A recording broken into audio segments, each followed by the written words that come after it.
ఇవాళ 29 జీవో గురించి మీకు ఒకటి సవాల్ ఇస్తున్నాం మీ వేదికగా. నిన్న దయాకర్ అన్నాడు, తెలంగాణ దయాకరు, ఈరోజు ఆయన పెడుతున్నాడు సభ ఉస్మానియా యూనివర్సిటీలో. ఆయన ఇంకొక వాళ్ళతోటి ఆల్లీలు కలుసుకొని అంతా ఒక డ్రామా కంపెనీ లెక్క ఇంటర్వ్యూ చేసిర్రు. ఆ ఇంటర్వ్యూలో ఆయన అంటాడు, అశోక్ సార్ అనేటోడు 29 జీవో రావాలని, దాని కొరకు కావాలని చెప్పేసి 55 జీవో మంచిది లేదని చెప్పేసి నేను సంతకం పెట్టిండి అన్నాడు. 72 మంది సంతకాలు పెట్టి బల్మూరి వెంకట్కి ఇస్తే బల్మూరి వెంకట్ గారి దగ్గర ఉన్న ఆ సంతకాలు మేము తీస్తాం అంటున్నారు.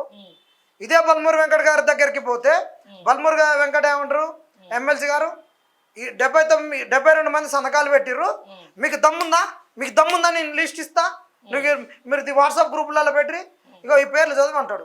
నేను అంటున్నా, బల్మూరి వెంకట్ గారు నీకు ఎంత దమ్ము కావాలనో ఎంత ధైర్యం కావాలనో నాకు ఆడ అంతుంది, నేను పెడతా, నేను ప్రెస్ మీట్ పెడతా, అలా ఉన్న ఏ ఒక్కరిని కూడా వదిలిపెట్టను, ఏ ఒక్క పేరు కూడా మిస్ చేయను, అన్నిటిని అన్ని 72 పేర్లు ఇట పెద్దగా చేపిస్తా, ఇట్ట పెద్దగా చేపించి మీరు ఇచ్చిన నోటిఫికేషన్ ఏదైతుందో అట్లా చేపించి పెడతా. 72 పేపర్లన్నీ ఇట రీల్లో మనకు 24 ఫ్రేములు తిరిగినట్టు 72 ఫ్రేములు తిప్పుతా, 72 ఫ్రేములు తిప్పుతా. ఖచ్చితంగా నువ్వు ఇయ్యి.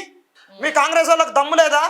ఏం అశోక్ సార్ తమాషా చేస్తున్నా మీరు? 29 జీవోని ఎందుకు తప్పించినవా? నువ్వు ఒక బీసీ బిడ్డ గౌడ బిడ్డ కాదా? ఎమ్మెల్సీ ఎన్నికలప్పుడేమో మోకేసుకొని ఎక్కినావు కదా, బీసీనని చెప్పుకున్నావు కదా. అవును, బీసీబీలకు తక్కువ వచ్చినాయి పోస్టులు, బీసీడీలకు తక్కువ వచ్చినాయి. ఫస్టే చెప్పిన బీసీడీలకు తక్కువ వచ్చినాయి. ఎందుకు తక్కువ వచ్చినాయి, దానికి కావాల్సినటువంటి మూల కారణం ఏంటి? దానికి ఉన్నటువంటి మూల కారణము ఈడబ్ల్యూఎస్ రిజర్వేషన్ వచ్చినప్పుడు సెంటర్లో 200 రోస్టర్ పాయింట్లకు రిజర్వేషన్ ఇచ్చిర్రు, ఇక్కడ 100 నుంచి రోస్టర్ పాయింట్ తీసిర్రు, అల్ల 3 ఓసీలే తీసిర్రు, ఒక ఎస్సీ తీసిర్రు, ఒక ఎస్టీ తీసిర్రు, 5 ఈ ఇళ్ళ ఉన్నటువంటి ఎస్సీ ఎస్టీలటువంటి పోస్టులను కూడా అల్ల కలిపి తీసుకొచ్చిర్రు. మొత్తం 10 ఈటిలలో 5 ఓపెన్ పోస్టులు ఇచ్చిర్రు ఈడబ్ల్యూఎస్కు, 3 బీసీలే ఇచ్చిర్రు, ఒకటి ఎస్సీది ఇచ్చిర్రు, ఒకటి ఎస్టీది ఇచ్చిర్రు. అంటే బడుగు బలైన వర్గాల 5 పోస్టులు ఈడబ్ల్యూఎస్కి పెట్టిర్రు. దానివల్ల బీసీలకు తగ్గినాయి. మళ్ళీ ముఖ్యంగా ఏంటంటే రోస్టర్లో ఈడబ్ల్యూఎస్ ముందున్నాయి. ఆ రోజు రోస్టర్ వచ్చినప్పుడు కొట్లాడుతందుకు చేత కాలేదు, తప్పు చేసిర్రు. ఆ రోజు మీరు అడిగిర్రు కొంత, దానికి మీరు సంఘీభావం తెలిపినా మీ అమ్మటున్నాం. మరి అది తీసుకుపోవాలి జనాలలోకి.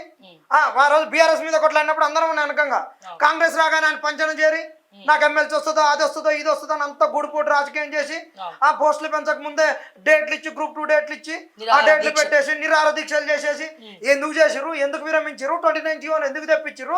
1:100 కావాలని అన్నప్పుడు ఇందిరా పార్క్ కాడ మేము ధర్నా పెట్టినప్పుడు 5,000 మందితోటి 10,000 మందితోటి పెట్టినప్పుడు 10 రోజులు తిరిగింది. మేము లాస్ట్కి ఒక బ్యాచ్ని తీసుకొని పోయి వాళ్ళ సంతకాలు పెట్టించుకొని పర్మిషన్ కాడ వాళ్ళు ఉన్నారని నన్ను వేదిక మీద నుంచి ఇదే ఒక అయాన్ ఇన్స్టిట్యూట్ ఆయన పక్కకు నెట్టేసి వేరే వాళ్ళని నెట్టేస్తే ఆడ గడబడైంది. మరి వీళ్ళందరూ నిరుద్యోగుల గురించి మాట్లాడేటోళ్ళు, మరి వీళ్ళు ఎందుకు రాలేదు? ఇలా 46 జీవో గురించి ఆయన ఎందుకు మాట్లాడట్లేరు? ఒక పోలీస్ ఇన్స్టిట్యూట్లో కూడా ఎందుకు మాట్లాడట్లేరు? ఈయన ఎందుకు 29 జీవో గురించి ఎందుకు? రాజకీయాల కోసం మీకు కొట్లాటలు పెట్టి పంచాయతీలు పెట్టి వీళ్ళు ఇబ్బంది పెడుతున్నారు. అవునా? ఇందులో 55 జీవో మీద కేసు వేసినోడే మళ్ళీ 29 జీవో గురించి వస్తాడు, 29 అంటాడు. ఇదే నేను చెప్తున్నా, బరాబర్ చెప్తున్నా, ఉన్నట్టు మాట్లాడతా. ఈ ఒక బ్యాచ్ పోయి అన్నిటిలలో మేము కొన్ని పార్టీ ఆఫీసులలో అన్నిటిలలో తిరిగినాం. మీ దగ్గర కూడా చిక్కన్న వేదిక మీద మీ స్క్రీన్ మీదనే ఒకటి 29 జీవోకి అగనెస్ట్ గా పెడితే వాడు డూ ఆర్ డే ఛానల్ అని ఆయన కూడా ఉన్నాడు. నేను ఇంతే అంట, ఎందుకంటే మీకు లేదంటే దమ్ముంటే రారి. సో 72 పేజీలలో మీరు చెప్పరి, వీళ్ళందరూ ఉన్నారు లంగాల పంగులు. ఆ రోజు దాన్ని అంతా కాంట్రవర్సీ చేసి ఏది వాస్తవం ఏది అవాస్తవం అంటుంటే మీ చెప్పిన ఇప్పటికి కూడా చెప్తున్నాం. వీళ్ళందరూ అప్పుడు ఇట్లా తిరిగి చేసే క్రమంలో మేము బీఆర్ఎస్ కు బీజేపీ భవన్ లో పోయినప్పుడు బీజేపీ భవన్ లో ఒక బ్యాచ్ పోయి 29 జీవో మంచిది, ఖతర్నాక్ జీవో వీళ్ళు అని చెప్తే మేము ఆ బీఆర్ఎస్ వాళ్ళను 29 జీవో మంచిది కాదు, ఒక దుర్మార్గం, మీరు రాండి, సరే మీరు గతంలో తప్పు చేసిర్రు 46 జీవోని తెచ్చి, అదే విధంగా మరి మీకు తెలిసి చేసిర్రు తెలియక చేసిర్రు, కాంగ్రెస్ వాళ్ళు కూడా అటెండే తెలిసి చేసిర్రు తెలియక చేసిర్రు, వాళ్ళు ఎమ్మటి తిరిగినాము. ఫిబ్రవరిలో 8వ తారీఖు జీవో వస్తే ఇప్పటి వరకు ఆ జీవో ఆగస్టు వరకు రాలేదు బయటికి, మేము ఆర్టీఐ వేసినాక వచ్చింది. ఇప్పుడు మీరు మా గొంతుగా ఉండండి, జర మాట్లాడండి, మీకు దండం పెడతా అని పోయినప్పుడు మాకు ఒకళ్ళు వచ్చి చెప్పిర్రా, ఆయన 55 జీవోలో కూడా ఉన్నారు, ఇంకొక వాళ్ళు కూడా ఉన్నారు, వీళ్ళందరూ 29 జీవో మంచిదని చెప్పిర్రు. ఇంకొక ఆమె కూడా అంటారు అసలు ఏం లేదు, మేము ఒక సార్కి ఫోన్ చేసినాం, ఆయన 29 జీవో మంచిది, అలా ఏం లేదని చెప్పిండు, ఆయనకు నికోలో చెప్పిండంట, అలా ఏం లేదు కావాలని కొంతమంది చేస్తుర్రంట. అసలు వీళ్ళకి 29 జీవో మీద వీళ్ళకి అవగాహన లేదు. నిన్న తెలంగాణ దయాకర్ అంటాడు, అక్కడ అంటారు 55 జీవో గురించి మీరు మళ్ళీ గ్రూప్ 1 నోటిఫికేషన్ అంటున్నారు. మరి ఇప్పుడున్న 29 తీసేసి 59 అనేది చెప్తున్నారు అంటున్నారు. 55 జీవోకు 55 జీవో అనేది 15 పేజీల జీవో. 59 జీవోలో ఒక పేరా ఏది ప్రిలిమ్స్ గ్రూప్ 1 ప్రిలిమ్స్ నుంచి మెయిన్స్ సెలక్షన్ అనేది ఆ చిన్న పేరాక అమెండెడ్ చేసిందా 29 జీవో. 55 జీవోలో group 2 syllabus, group 1 syllabus, group 1లో ఎన్ని డిపార్ట్మెంట్ ఉన్నాయి, ఎన్ని డిపార్ట్మెంట్లకు వేకెన్సీస్ వస్తాయి అనేది ఉంటది. అది జాబ్ క్యాలెండర్ లో పెట్టిర్రు. క్వశ్చన్స్ కూడా మొన్న జరిగిన ఎగ్జామ్ లో క్వశ్చన్స్ కూడా ఆంధ్ర వాళ్ళకి సంబంధించిన కొన్ని క్వశ్చన్స్ అంతా అసలు ఏంటంటే చరిత్రను తుడిపేయడానికి వాస్తవానికి కాంగ్రెస్ లో ఉన్నోళ్ళు ఆ రోజు నిజంగా తెలంగాణ గురించి ఆర్ట్ఫుల్ గేమ్ కొట్లాలే. ఆ రోజు ఉద్యమం ఉధృతి అవుతుంటే ఒక్కొక్కరిని ఉరికిరికి కొడుతుంటే తంతుంటే నియోజకవర్గాలలో అప్పుడు వచ్చి ఒకళ్ళేమో రాజీనామాలు చేయడం. ఎందుకంటే పుసుకున్న ఇది బై ఎలక్షన్ లో వచ్చి ఇంకేదో అయ్యి ప్రభుత్వం కూలిపోయి రాష్ట్రపతి పాలన వస్తే మన రాజకీయ భవిష్యత్తు పోతుందని వచ్చారు. కానీ నిజంగా తెలంగాణ మీద ప్రేమ ఉండి రాలేదు వీళ్ళు. ఆ రోజు అట్లా వచ్చి చేసిన వాళ్ళు కాబట్టి వీళ్ళకి నిజంగా తెలంగాణ ఉద్యమం మీద ఇప్పుడున్న నాయకులకు ఇప్పుడున్న లెవెల్ అయి చెప్పుకుంటారో వాళ్ళకి ఎవరికి అవగాహన లేదు. అసలు నడిపేటోళ్ళకి తెలంగాణ ఉద్యమంలో లేనటువంటి వాళ్ళు ఉద్యమ వాసనలు ముఖ్యమంత్రి అయితేంది వాళ్ళు అయితేంది ఉన్న వాస్తవాలు మాట్లాడుకోవాలి. ఆయన తెలంగాణ ఉద్యమం చేసేటప్పుడు చంద్రబాబు నాయుడు ఏమంటుండి తుపాకులు పట్టుకొని తిరిగిన ఆయన కాదా? ఆయన తెలంగాణ ఉద్యమాన్ని ఏడ మాట్లాడిండు, ఏడా వాసన చూసిండు? ఏ ఉద్యమంలో ఉన్నాడు? ఏమైనా 69 ఉద్యమంలో ఉన్నోళ్ళ వీళ్ళందరూ ఏమన్నా పాత తరం వల్ల? వీళ్ళంతా కొత్త తరం. మొన్న టక రాకెట్ లెక్క పైకి వచ్చి ఎక్కిన వాళ్ళే కదా. 10 ఏళ్ళలో వచ్చి అధికారంలోకి వచ్చిన వాళ్ళకి వీళ్ళకి ఏం తెలుసు? తెలంగాణ ఉద్యమం అయితేంది, బడుగు బలైన వర్గాల ఉద్యమాలు అయితేంది, బెల్లిల తక్కువ ఉద్యమం అయితేంది, మా రోజు వీరన్న ఉద్యమం అయితేంది, చాకలైలమ్మ పోరాటాలు అయితే ఇవన్నీ ఏం తెలుసు? ఇవాళ వచ్చేసేదో స్థూపాలకని యూనివర్సిటీలకని పేర్లు పెడితే కడుపు నింతదా? పేర్లు పెట్టు, మంచిదే, కాదనట్లేదు, దాన్ని స్వాగతిస్తున్నాం. కానీ ఆ పేరుకు తగ్గట్టు అక్కడ ఉండాలి, కృషి జరగాలి, అన్ని జరగాలి. వీళ్ళు మీరు అన్నందుకు మేము చెప్తున్నాం.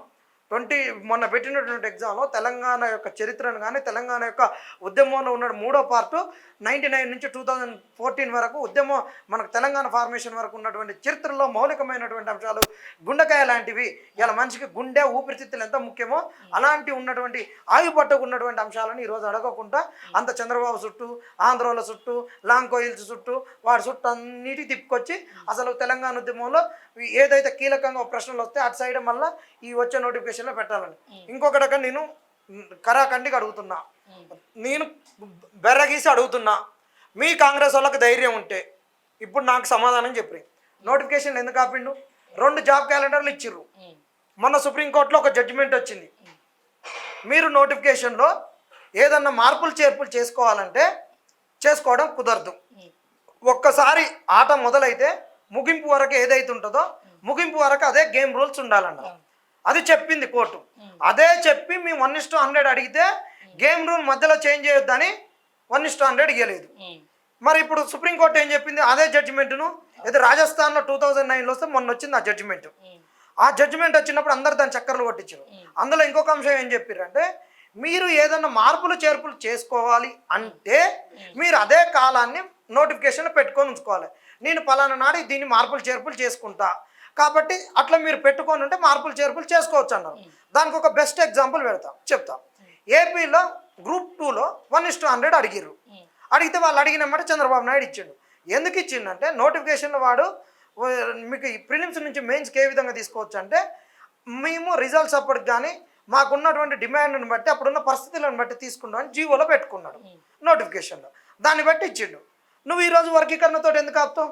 వర్గీకరణ అనేది ఒక ఎస్సీ కులానికి సంబంధించినటువంటిది, సప్పన్న వర్గాలకు సంబంధించింది కాదు కదా. నీ కాడ అన్ని వేకెన్సీస్ ఉన్నాయి, అన్నీ ఉన్నాయి. మరి నువ్వు నోటిఫికేషన్ ఇచ్చి ఎస్సీ వాళ్లకు క్లాసిఫికేషన్ ఉంటుంది, వర్గీకరణ జరుగుద్ది. రేపటి నాడు వర్గీకరణ అయినాక ఈ మాలమాదిగలకు ఉపకులాలకు ఏ విధంగా వస్తాయో దాని ప్రకారమే వీళ్ళకి జాబులు ఇవ్వబడును అని ఒక కాలం పెట్టి నోటిఫికేషన్ ఎందుకు ఇవ్వట్లేమంటున్నా నేను. నువ్వు నోటిఫికేషన్ వర్గీకరణ పేరు చెప్పుకొని ఎందుకు ఆపుకుంటున్నావు? వర్గీకరణ పేరు చెప్పుకొని కనుక కాంగ్రెస్ వాళ్ళు రేవంత్ రెడ్డి నోటిఫికేషన్ ఆపితే మాత్రం బాగోదు. నిరుద్యోగులను మీరు మోసం చేస్తున్నట్టే. ఇలా విఆర్ఓ పోస్టులు అన్నిటిని కూడా ప్రతి నోటిఫికేషన్ కూడా ఇలా వర్గీకరణ సాకుగా పెట్టుకొని నోటిఫికేషన్ ఆపుతున్నావు. లీగల్గా నాకు నాలెడ్జ్ ఉన్నది, కోట్ల చుట్టూ తిరుగుతున్నా.